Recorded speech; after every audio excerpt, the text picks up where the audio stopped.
All right, so hi everybody. My name is Janelle Ware, and I am the horticulture educator serving Marathon and Wood counties. And tonight we're starting a series.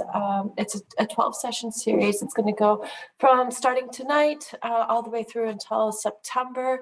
I'll be having these classes every Wednesday, the first and third Wednesdays of every month. If there's a month that has 5 Wednesdays, we're just going to skip that fifth Wednesday.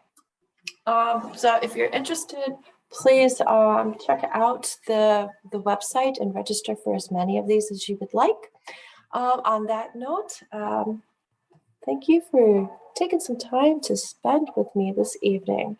And tonight we are going to talk about, bear with me just a second. Let me get my screens set here. There we go. I'm looking for that share screen button. And we will get started right away because I got a lot of stuff I want to share with you this evening. All right. And so here we are. Romaine and Garden on session 1, choosing the right site and right varieties. And we're starting with the site and the varieties because where your garden is and how you place your garden really is going to determine a lot of what varieties you're going to choose. And so we want to think about getting that garden where you're planning on gardening, if it's a brand new garden bed, or if it's more in terms of if it's a brand new garden bed. If you've already got an established garden bed, then you're probably not going to be moving it, right?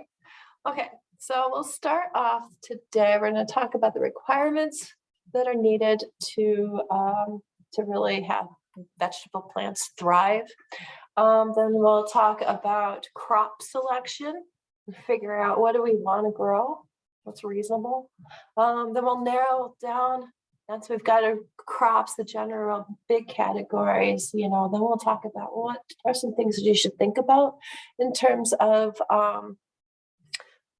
your cultivars. And then finally, we'll kind of walk you through 4 different methods for creating a garden bed.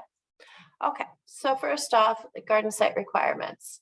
So these are the requirements you really want to keep in mind when you're siting your garden. Okay, so if it's a brand new place, brand new garden, these are the things that are super, super important. Really can't get around. All right.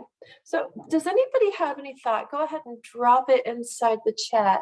Do you have any ideas on what would be probably the most important thing that you need to keep in mind when you are putting a garden in a new place, a vegetable garden in a new place? Any thoughts? Go ahead and drop it inside the chat. If you can't find the chat, you can go ahead and unmute yourself. We're wondering, it's going to be the most important thing that you think about. Go ahead. Sun. Yeah, that's it. That's by far the most important. The sunlight is the limiting factor that you can't get around, okay? So you want to make sure, if we're talking about vegetable crops, majority of your vegetable crops are going to need 6 hours of sunlight a day. You know what? I'm going to push that a little further. I'm going to kind of push you towards 8 hours of sunlight per day. If you really want to get a nice yield out of crops that are produced from starting with a flower, okay? Fruits, right? So I'm talking about tomatoes and eggplants, peppers, squash, anything like that, anything where it really starts with a fruit or with a flower. Now, you can get away with a lot less sun if we're talking about our leafy vegetables. Those vegetables, leafy vegetables, you can get away with part sun. You can get away with quite a bit less sun. But in general, you want to make sure you're siting this garden in a really bright spot.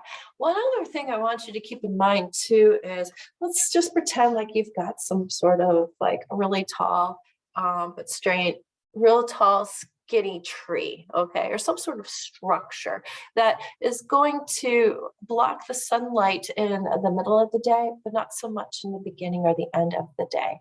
Well, I'll tell you what, if you've got 4 hours of sunlight from say daybreak until not very late into the morning. You only get 4 hours in that direction and 4 hours in the other direction. So it's from sunset, you go up 4 hours from there. So you get a full 8 hours. That sunlight is not, the quality of that sunlight isn't equal to the quality of sunlight that you get midday. Okay, so midday, you're shooting for as much of the midday sun as possible. That's going to be the most intense sunlight.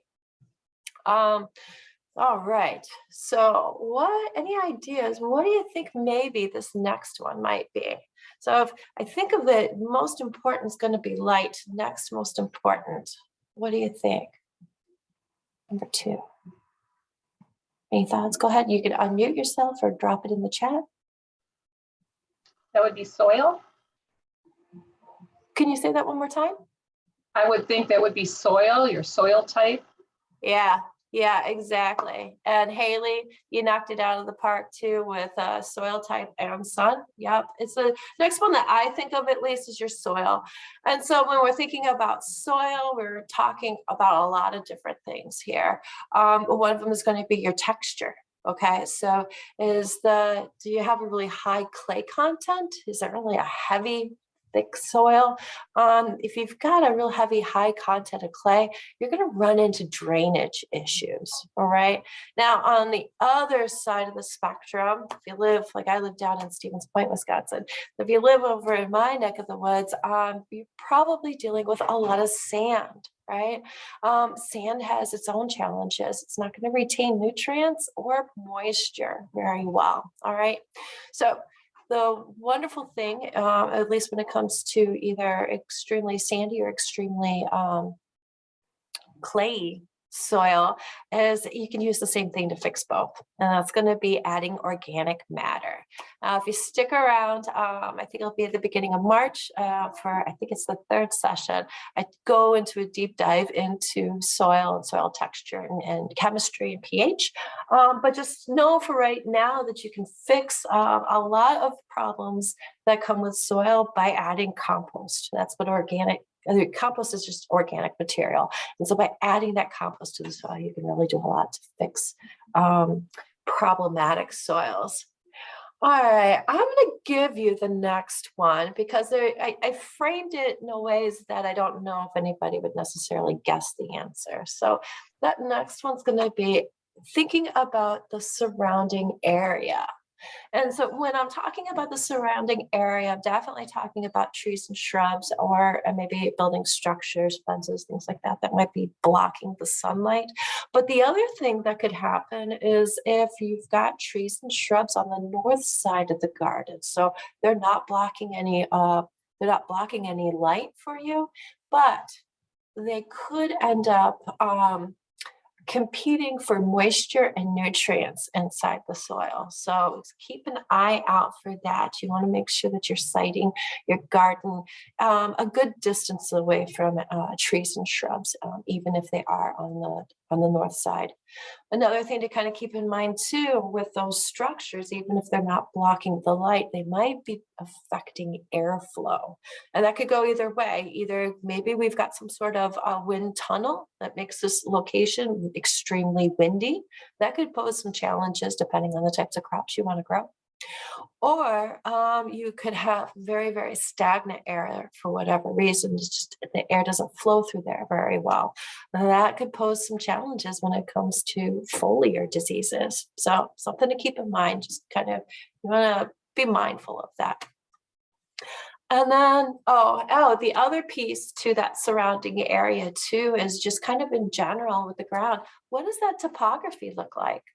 You know, are you going to be potentially gardening on a slope? Is that going to bring some challenges for you? Or are there any like low spots? You know, do we have some drainage problems here too? So kind of, you want to make sure you're looking up, you're looking down, looking all around. And that last one I've got is access. And that's going to be access to water supply first. That's always super important. Where is my water? I want to make sure that you're thinking about that water because it's going to be so important. And then also, is the garden in a convenient spot? So I always bring up the story when my kids were little. My kids aren't little anymore, but when my kids were little, one year, I thought it would be fun to rent a community garden plot because I live in the old part of Stevens Point where the houses are kind of built on top of each other, and I've got a really shady lot. So I got a community garden rentals plot one year. It was fantastic. It was gigantic. And spring went pretty good. We got everything planted, more or less kept up with the weeds for the most part.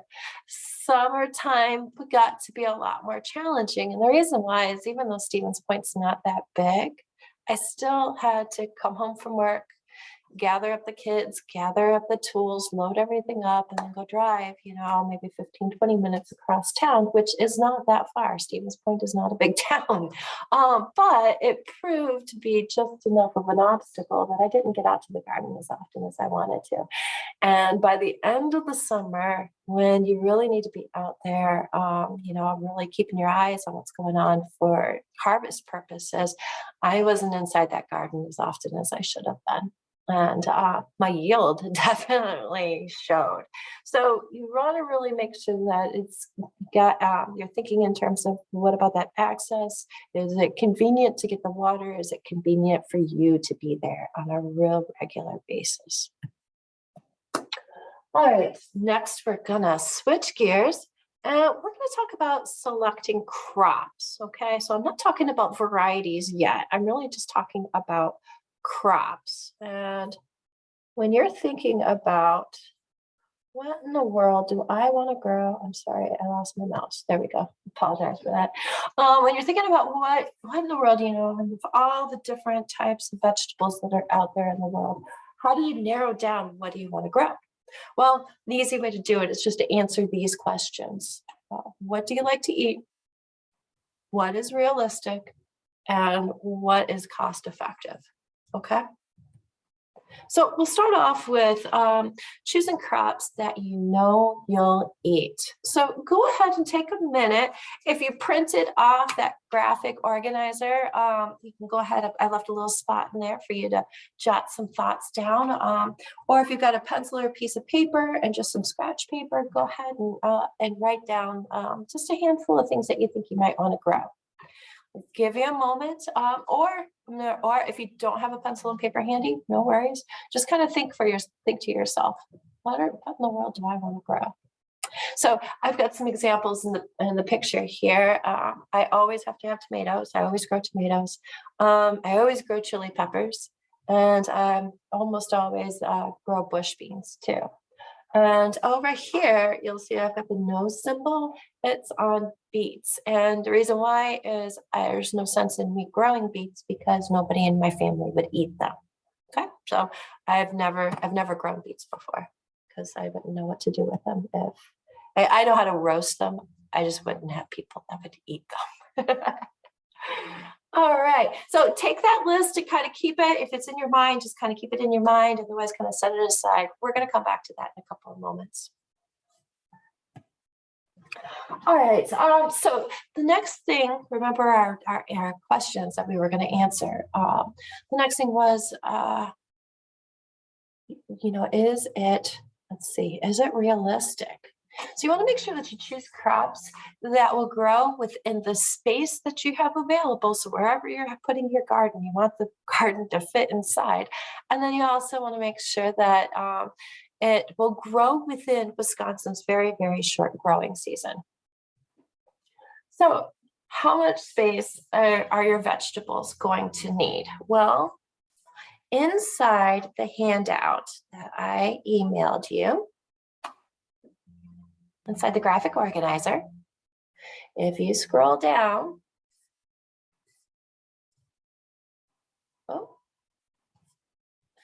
keep scrolling.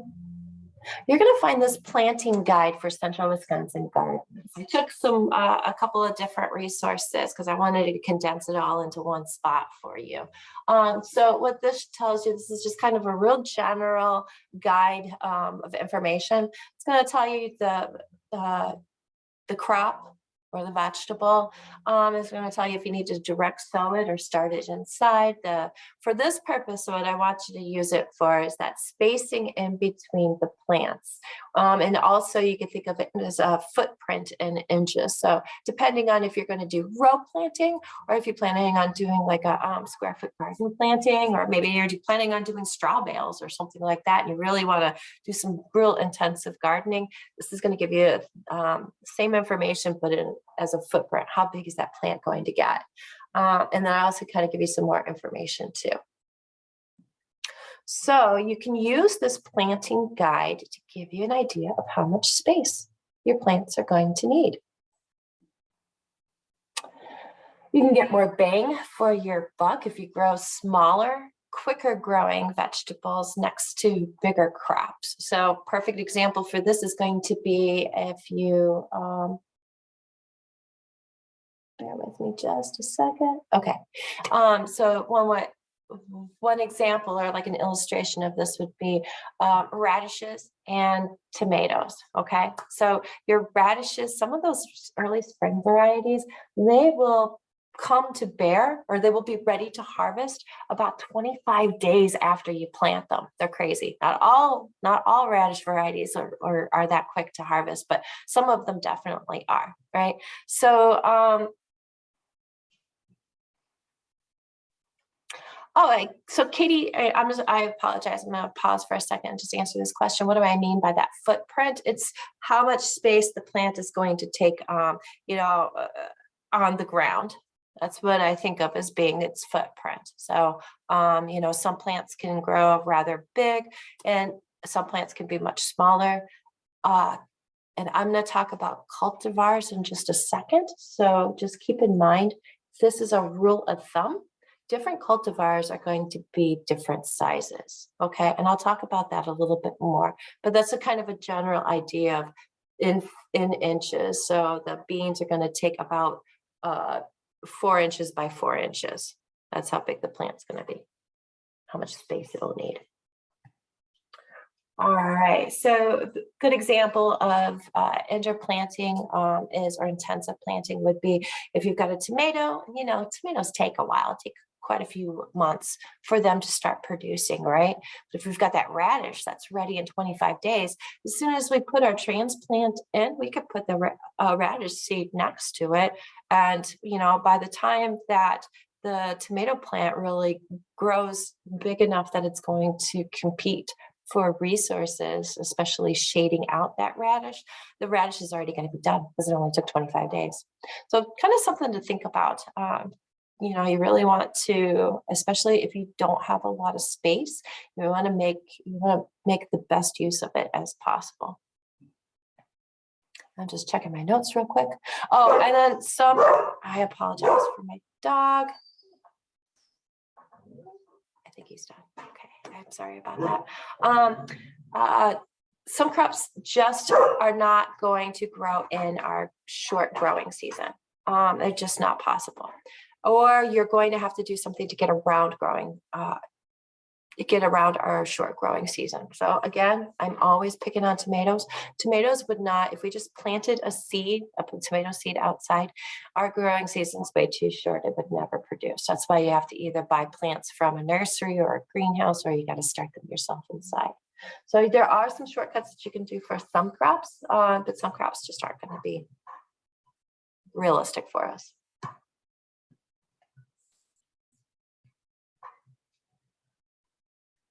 All right. Bear with me just a second. I think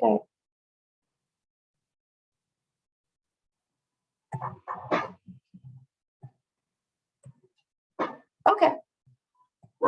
Apologize for that. All right. So you want to make sure that you're choosing crops that are cost effective if you've got limited space. So a really good one here is that fresh herbs. When we're looking at this, we're going from most cost effective to less cost effective, or least cost effective, as we make our way across the chart. Okay, so we've got in our most cost effective by far is going to be fresh herbs. Least cost effective is going to be something like maybe sweet corn, or even pumpkins are going to be another one, and I'll kind of explain why. So fresh herbs, and not all herbs are going to take the same amount of space, but generally speaking, the majority of your herbs are probably only going to take a footprint of, say, 6 inches, right? It's not going to be very big. Maybe a foot tops. The thing about fresh herbs is you can keep cutting them, right? It's not a one and done. You don't harvest it and then that's it. Okay, you keep cutting at them. And so let's say that I was going to buy a little sprig of herbs, a little handful of herbs from the grocery store. I'd probably spend like anywhere from, say, $4 to $6. Okay, but so, when I cut those herbs, that's kind of the equivalent of what I would buy at the grocery store. The thing about herbs, though, is it keeps on giving. I cut them, they grow, I cut them, they grow. So I'm going to be getting a lot of value out of the fresh herbs. If we go down here to, where are you guys? We go over to like our cauliflower and our cabbage and our Brussels sprouts.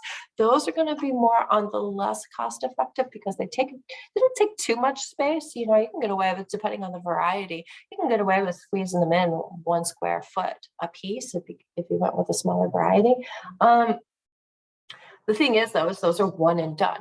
They're not high yield vegetables. Okay, so if you're looking for cost effectiveness, kind of lean towards those high yield vegetables. And then last would be, I could either argue for sweet corn or pumpkins. I'll make an argument for both. Sweet corn, you really can't just grow 1 or 2 ears of or stalks of sweet corn. They're not going to pollinate very well. You need sweet corn is wind pollinated, and so for it to be effectively pollinated, you really need quite a bit of you have to grow a decent sized patch of sweet corn. With pumpkins or some of those like winter squashes, even summer squashes for that matter, some of those varieties can take up, particularly pumpkins, you could be looking at 10 feet by 10 feet is the amount of space that will take. So it's 100 square feet. How many pumpkins are you going to get off of that? Let's say that you get 6 pumpkins off of that. You buy, a single pumpkin might cost you, like a jack-o'-lantern pumpkin might cost you, I don't know, maybe $6 or $8. So compared to what you would be getting off of those fresh herbs that you're cutting and cutting and cutting, it's a real difference in cost effectiveness. Now, that's not to say that cost effectiveness should be the only thing that you're thinking about when you're narrowing down your vegetables, but it's just something to think about.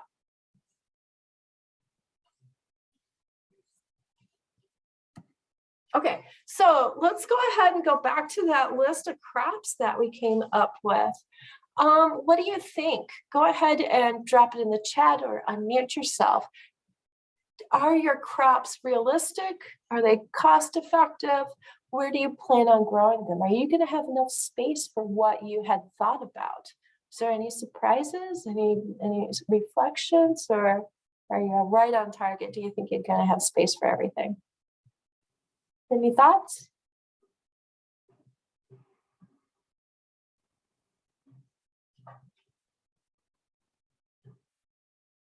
Maybe we still got to do a little soul searching and think about what we want to grow.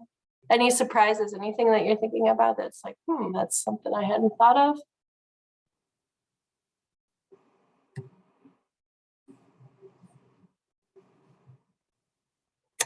So Ty says, I will have the space, but I will also choose tomatoes. I will always choose tomatoes. I'll always find a way to squeeze some tomatoes in. And in fact, I got a funny story I'll share with you in a couple of moments. Pam says she just wants to try some companion planting. Just one thing to keep in mind, what I would suggest with companion planting is to do a search. And when you do the search, put in either like extension or a university or maybe .edu. There are some companion planting suggestions out there that instead of being beneficial, because the idea behind companion planting, in case anybody's not sure, companion planting, the idea behind it is that when two plants have grow next to each other, they benefit each other in some sort of way. So maybe they repel insects or disease, or maybe they, like in the case of the Three Sisters, because we're talking about vegetable gardens. So Three Sisters is squash, beans, and corn, I believe. There, the beans are actually giving a little extra nutrient boost for the other two plants, especially the corn, because it's a heavy feeder. So sometimes it works out really nice, but some of the suggestions that are out there, it actually is doing the opposite. It's either attracting insects that wouldn't have been introduced without that companion planting, or it's making nutrient deficiencies in the soil actually worse rather than better. So double check those companion plantings, because I know I've seen some of them out there that don't make sense. And Pam says that she's going to put some herbs and pots on her steps. Smells super when I come and go from home. Yeah, I do the same thing. I've got two big planters out by my patio that right as you walk in here out, you always walk past them. I always plant them in something that smells fantastic. All right, so let's talk. I think I got one more thing I want to talk about when it comes to crop selection. If I can get my mouse down there. I apologize. I don't know why it's acting funny.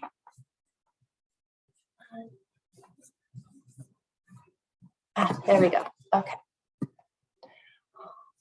So you can get more bang for your buck by practicing successive and sequential gardening. So what the heck am I talking about here? Well, I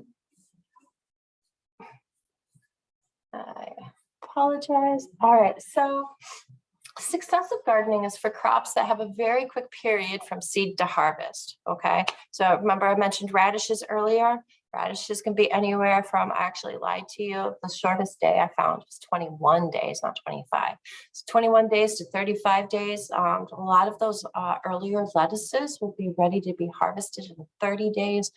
Bush beans are even one that works really nicely for successive gardening. And there you're looking at a little bit longer, more like 50 to 60 days, but still works really well for this type of gardening. The other reason why you would want to do that is, let's say let's pick on my picture here.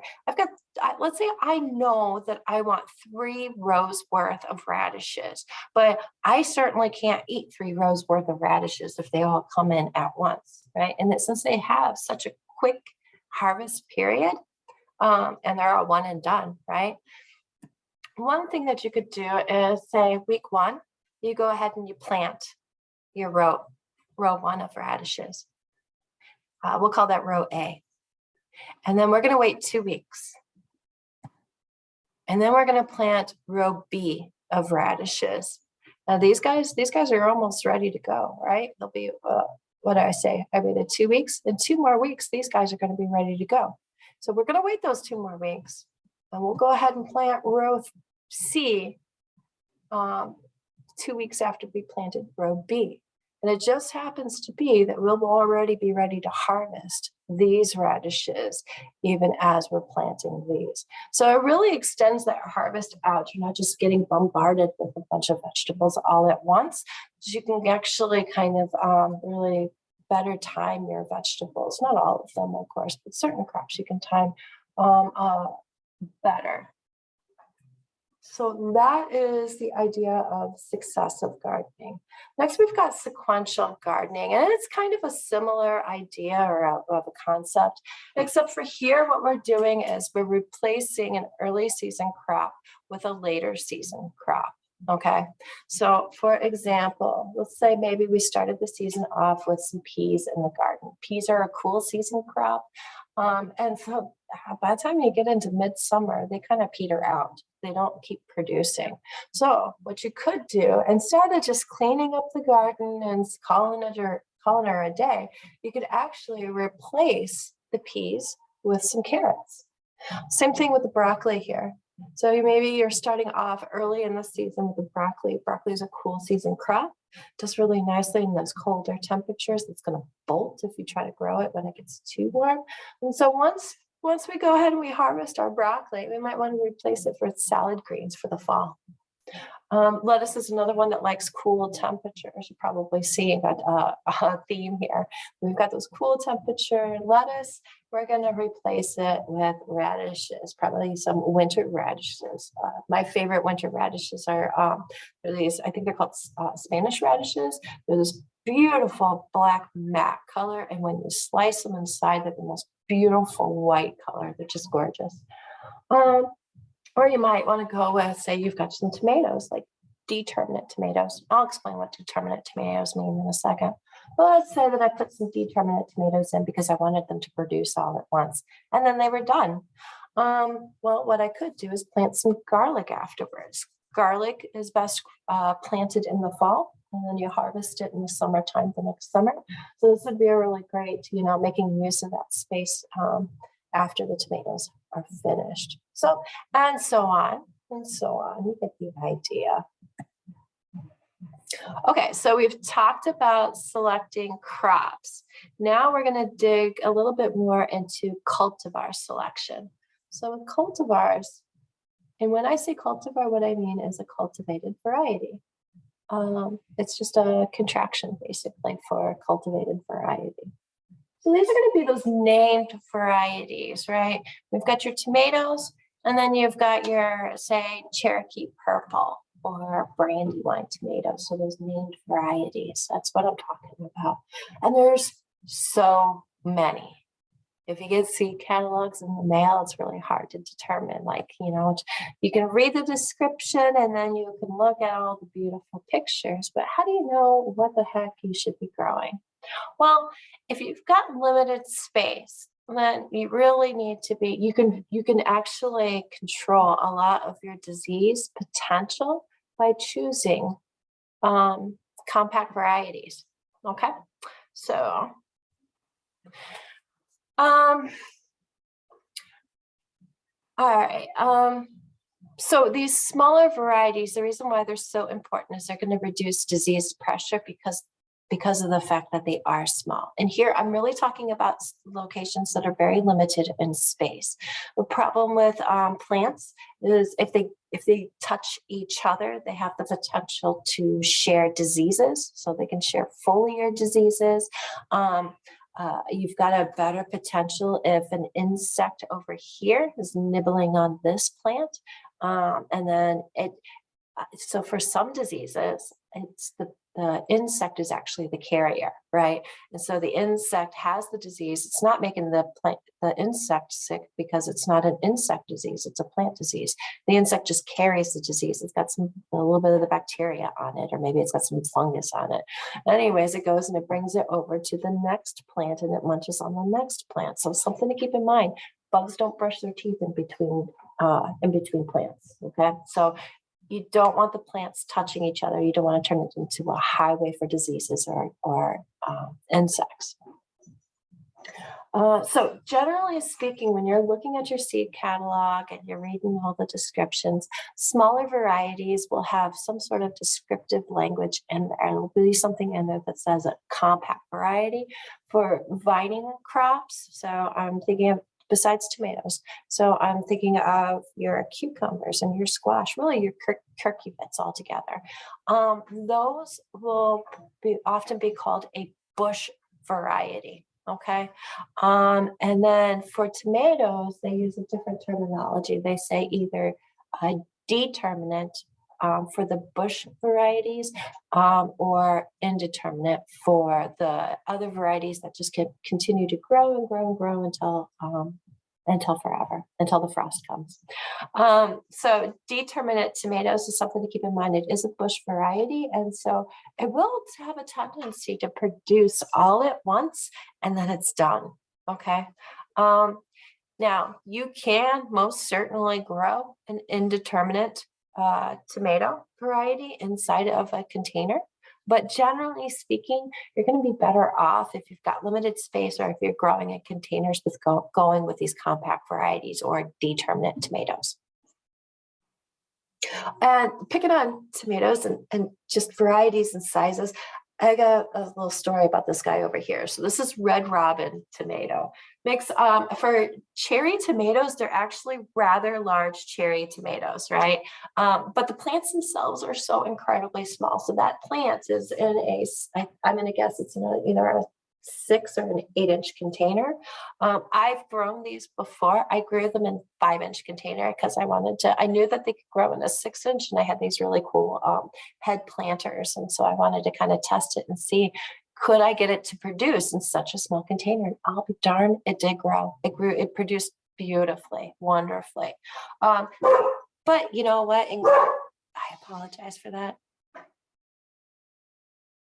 In gardening, there are no free lunches. And so, yes, they managed to have this very dwarf plant, but the flavor is really missing in those tomatoes.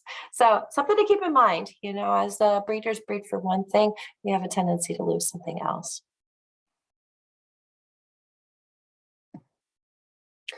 For crops with longer growing season, it may prove to be wise to choose cultivars that have a shorter days to harvest.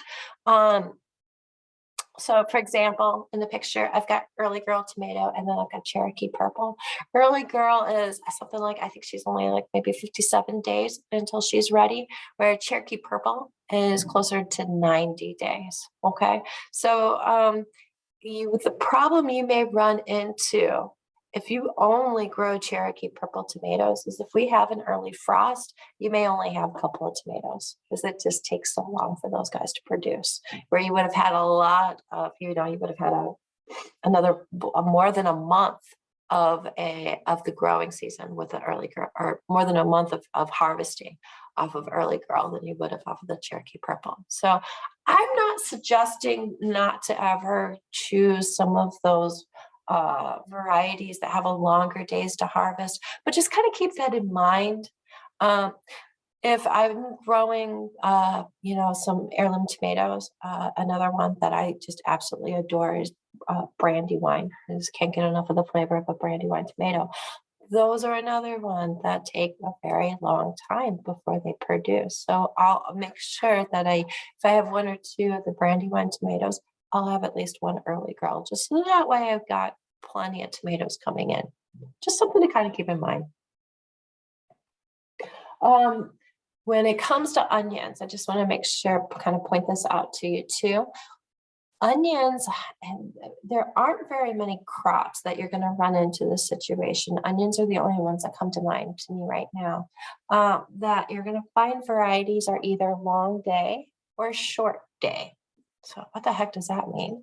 Well, our varieties that we would grow here in Wisconsin would be long day varieties. And if you think about it, because we're so far north, not quite Arctic Circle north, so we don't have, endless 24-hour sun, but we are pretty darn far north. And so our day length is actually longer than our neighbors just to the south of us. So it's really important that when we're choosing long day onions, well, how does this play out for us? Well, let's say I grew up in north central Florida and I grew up eating Vidalia onions.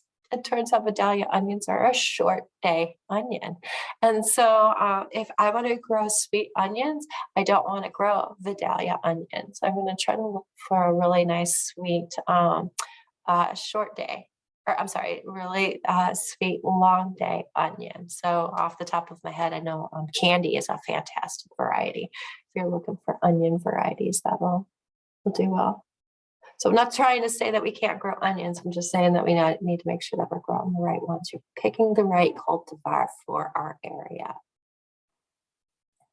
All right, next we want to make sure that we're selecting disease-resistant varieties if you've had disease issues in the past. This is where it's really, really important that you've got a positive ID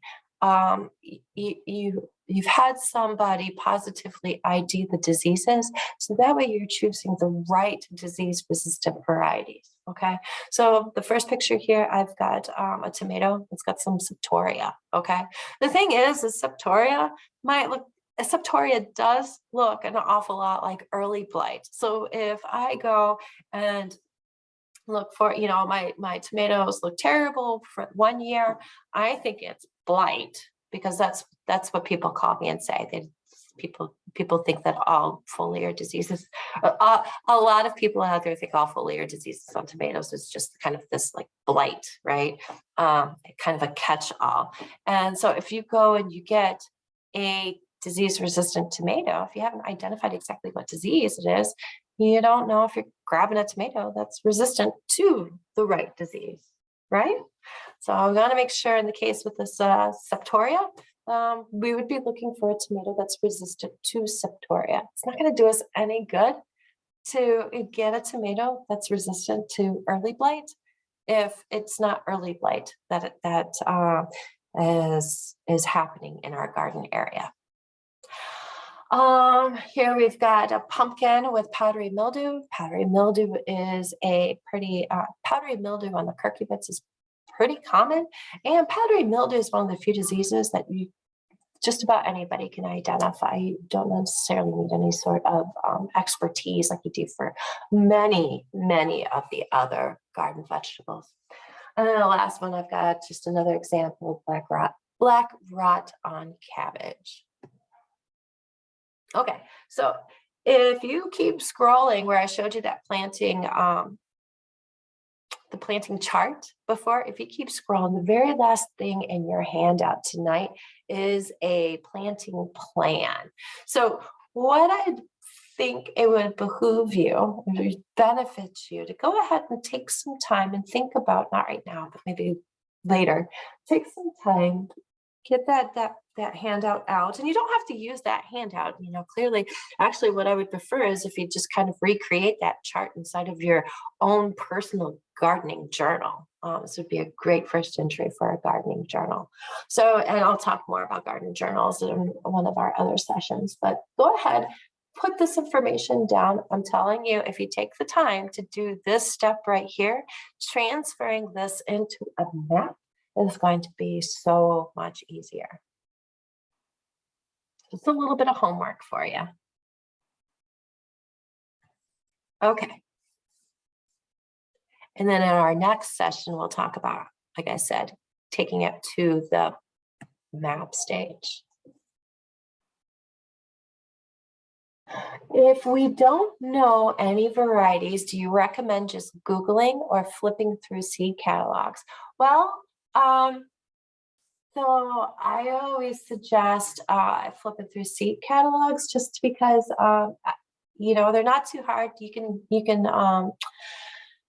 can go to different seed companies' websites, and generally there'll be an option for you to get a seed catalog in the mail. So they'll just mail you those seed catalogs. Be careful though, don't get on too many lists because they don't ever stop sending you those seed catalogs. I made a mistake one year when I was bored in the middle of winter and signed up for 40 seed catalogs. And, it was great that first year, but then, 4 years later, I still haven't bought anything from these poor companies and they're still sending me stuff. So don't go too crazy when you do that.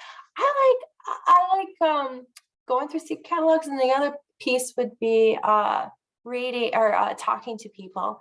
I'm a big nerd at the farmers market, asking the farmers, what is this variety? What is that variety? Can I give an example of a planting plan? Yeah, it would just be what I just showed you. So imagine this filled out. That filled out, that's going to be your plan.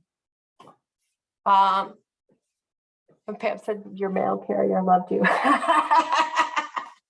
So once this little chart is filled out, that's going to be your plan. And that could be a plan that's going to help you when you're walking through your seed catalogs. It's going to help you figure out, depending on which seed company you order from, some of them, the amount of seeds that you get is a lot, like at least enough to do one row or more.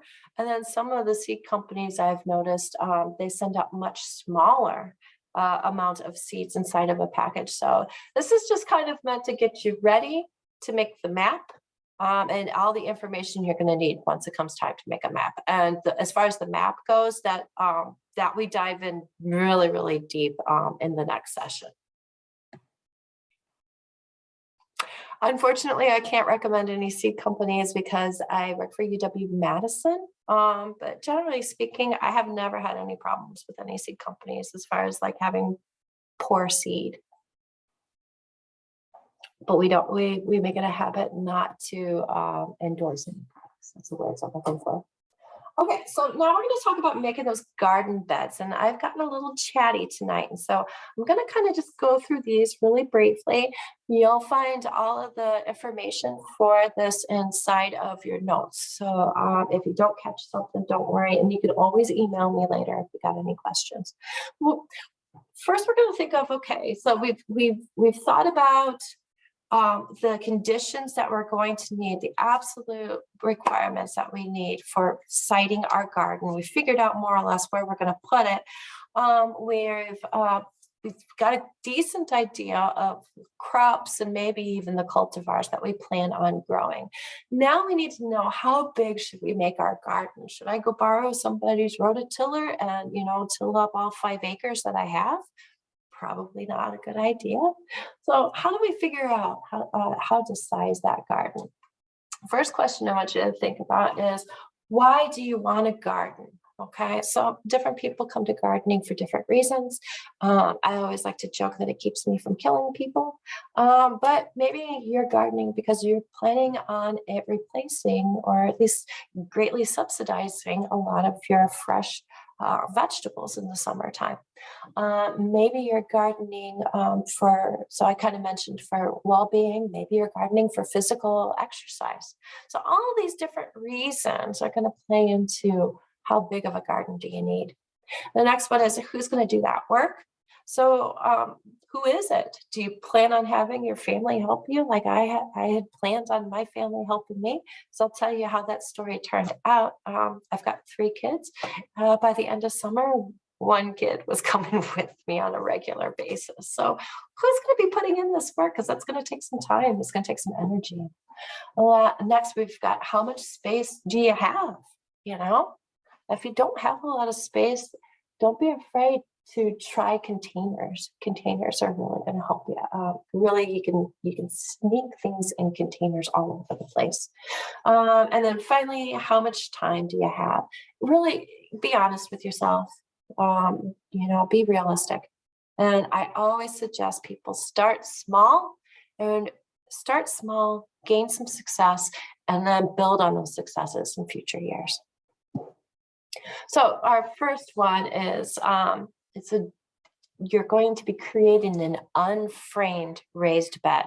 So ignore what I've got up here, because we're going to fast forward to a different part of this video. Okay, so these are framed raised beds. We're talking about unframed raised beds. Okay, so generally speaking, when it comes to raised beds, whether it's framed or unframed, all of them will help you avoid compaction. Like I mentioned in that section, or in session 3, I think it's in the beginning of March, we'll take that deep dive into soil, and we'll talk about why compaction is a gardener's enemy. Okay.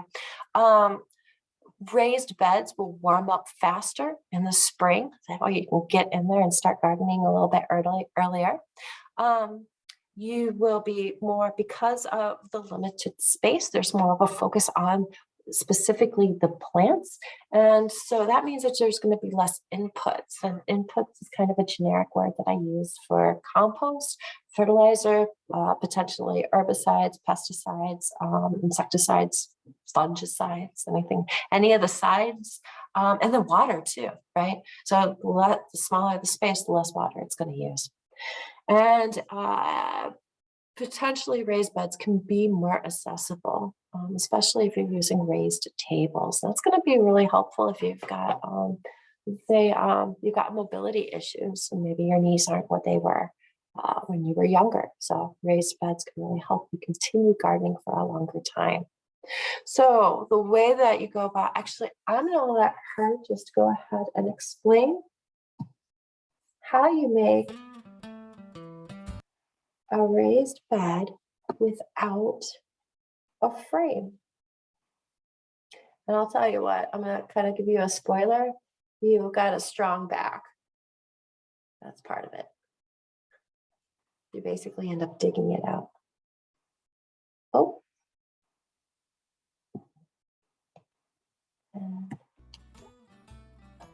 To make a bed without frame, follow these steps.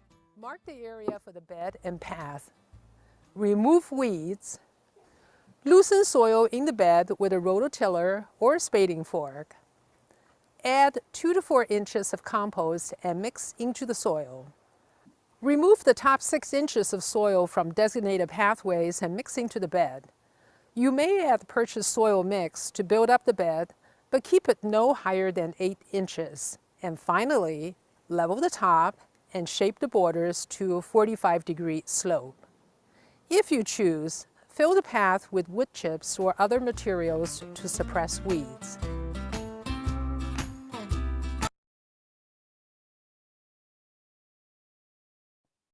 So just to make sure you caught that, first thing you do is you mark out how big you want your bed to be.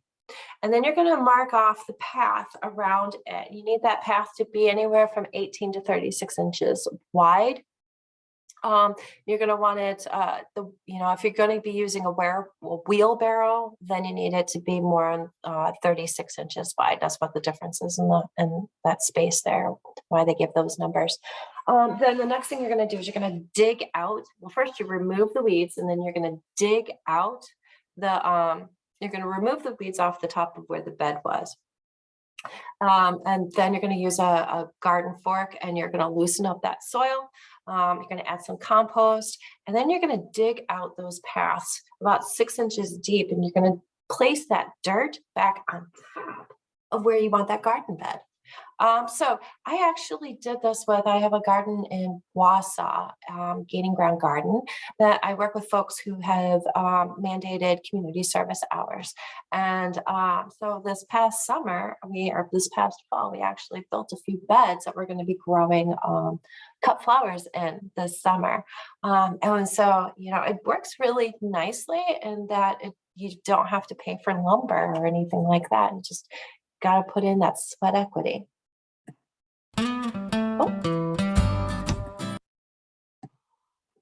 Okay, so the next one I want to talk about is just creating a lasagna bed in place. So basically all it is composting in place. You start off by putting you want to cut the lawn first, or whatever the turf was that's underneath it. You put down some either thick, like lots of newspaper, or you could put down some cardboard. And then you're just basically composting in place the combination of both brown and green materials. And I will talk more, not so much about composting in place or lasagna bed gardening, but I'll talk more about just composting in general in one of the future programs. It might be that's session 3 again. One thing to keep in mind, though, is you can't plant in this right away. So this makes a great fall time project. So let's say this spring, you put in a little garden, you have some wonderful success with the garden that you grew, and you decide that you want to go ahead and maybe expand and build another bed. This would be a great thing to do in the fall. And then by the time spring comes along, everything will have been decomposed enough so that way you'll be able to plant right in your brand new garden bed.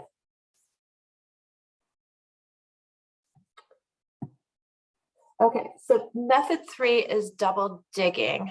And double digging is just basically, you're going to throw down a tarp or maybe get a wheelbarrow, and you're going to dig out one trench, okay? And you're going to put all of the dirt from that trench back over on the tarp or inside the wheelbarrow. And then you're going to move over and you're going to dig out another trench. And this dirt you're going to replate, you're going to put right back in over here. So that way it's all nice, loose dirt, right? And you're just going to keep doing that over and over again. In this picture, you can see she started here she dug out a trench right here at the very front, and this is the dirt that was in that trench. And then she dug another trench, and she put the dirt from the second trench into where the first trench was. So filling up that trench, and she just keeps doing it as she goes. And then when she gets to the very end, she's going to have a trench and she's not going to have any dirt, but that's why she's got the dirt in the wheelbarrow. So that way she can bring it down there and fill in that spot. Double digging, it is pretty labor intensive, but it's going to make a nice deep bed that's going to be really nice for roots, especially any roots that are going to want to go really deep. So just another example of a method.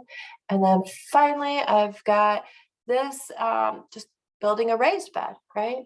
So one thing about building a raised bed is it can be a little bit more expensive.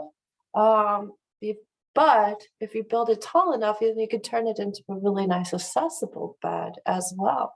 But it doesn't have to be expensive. You can just find some of the materials that you've got around the house to use those.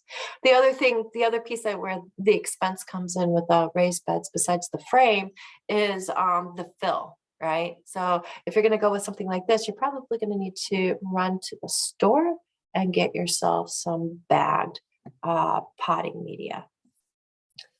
Oh, woo! Sorry about that. All right, so wrapping up, I'm just going to share two quick polls with you. First one is a demographics poll. I work for UW-Madison, and so we are actually charged to, it's a requirement by law that we provide programming for everybody in our communities. And so one of the ways that I show to my federal, state, and county partners that I am providing that programming to everybody in my communities is by doing this demographics poll. Two things I wanted to share with you really quick about the demographics poll. First, it's totally anonymous. I set it up so that way I can't see who answers what. And two, if you don't feel comfortable sharing this information with me, that is absolutely no problem. Prefer not to answer should be an option for you. So on that note, you've got my email address. So please, if you've got questions after tonight, feel free to share those questions. Otherwise, I'm going to launch those polls real quick.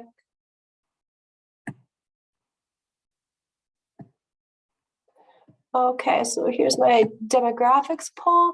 Make sure if you're having problems submitting it, there's a little gray bar on the right-hand side that you can kind of tap on and then scroll all the way down, and that should get you down to where the submit button is. So I'm gonna let that go for a couple of moments. And then if anybody's got any questions for me, please feel free to either drop it in the chat or unmute yourself.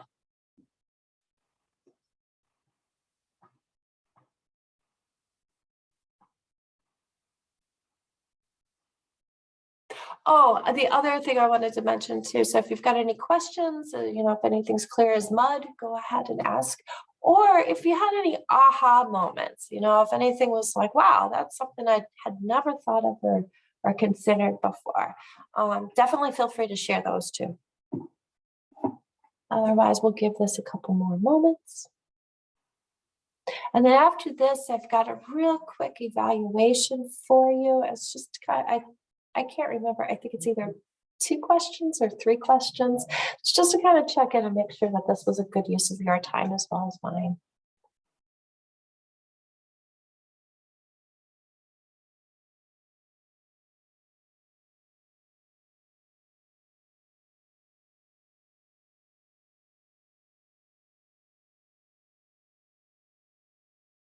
I'll tell you what, I'm going to give that about maybe 10 more seconds, and then I'll switch over to the evaluation.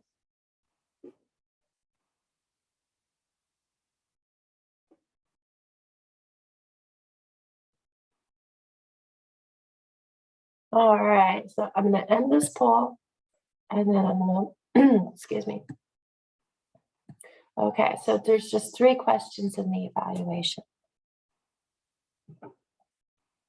And this one's set up to be anonymous as well.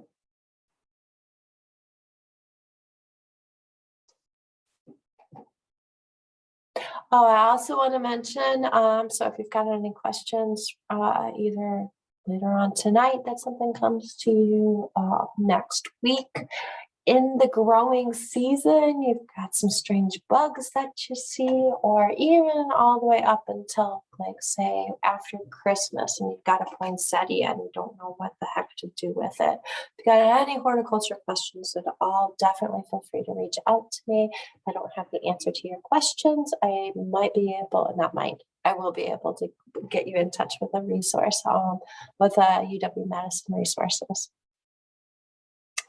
All right, so I am going to go ahead and end the poll. And on that note, thank you. I want to take a moment and say thank you so much for spending a little bit of your evening with me. And definitely reach out to me if you got any questions. Take care.